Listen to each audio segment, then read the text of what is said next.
Fighting off a bit of a cold, so apologies in advance if I cough during this review. I watched two short films this morning. One that I promised to watch months ago, and I feel really bad.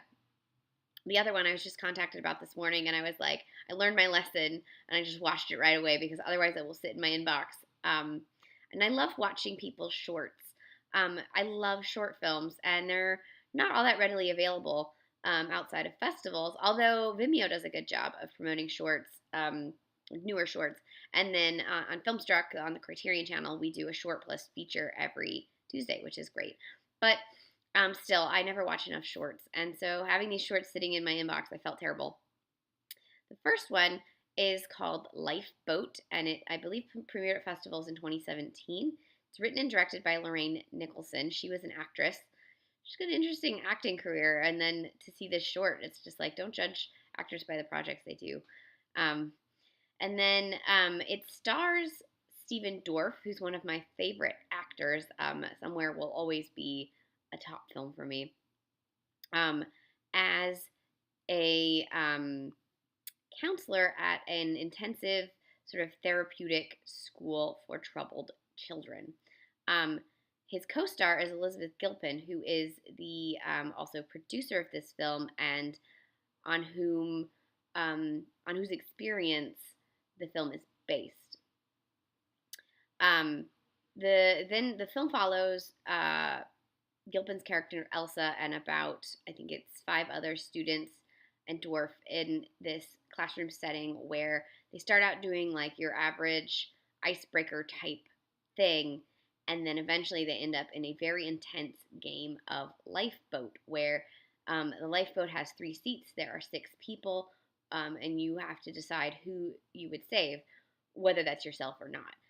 This gets very intense and gets to the core of the various reasons the students are in this program. It leaves a little bit of ambiguity as to whether the unusual tactics of this teacher are okay, because it definitely shows an intensity that is a little out there, and possibly crossing a line. But you also see these kids sort of fighting for their own lives for the first time.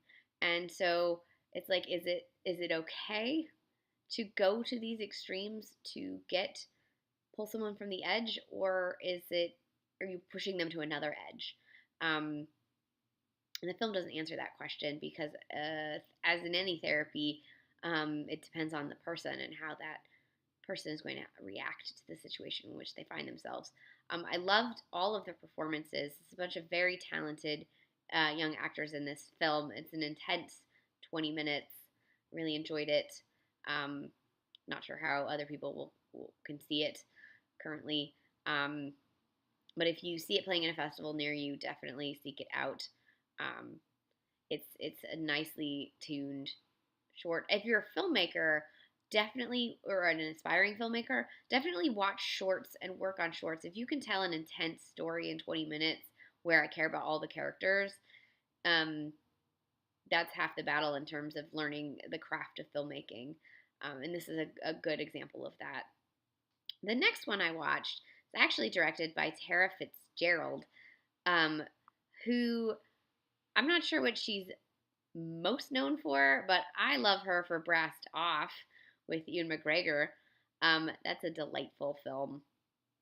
But this is an adaptation of knew I'd cough. Sorry. This is an adaptation of a Shirley Jackson story.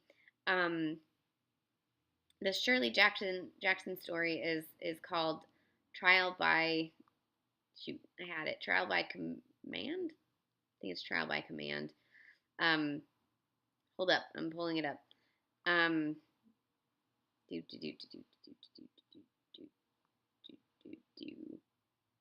Trial by Combat. So the short story is called Trial by Combat. You can read it if you Google it. I actually read the short story before watching the short, so I would have it in my head. And it's called Nothing Important, and it has literally two actresses in the film. Let's see. So Rachel Sterling plays Emily Johnson, the younger of the two women, and Linda Marlowe plays Mrs. Allen, the older of the two women. Emily, in this story, has just moved to a furnished flat in London. She has been abroad. Her husband is still abroad. She has a very nicely arranged apartment with special things, a scarf, an engraved cigarette lighter,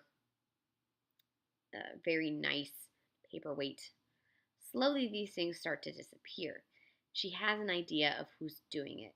So she goes down to visit her older neighbor, Mrs. Allen, to sort of let her know that she knows that she's been stealing her things without really accusing her.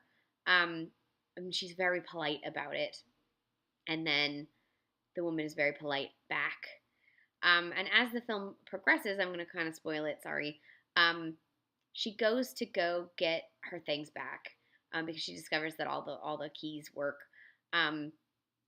Only she gets caught, and the woman is so polite that she doesn't ask for her things back, and she just heads off.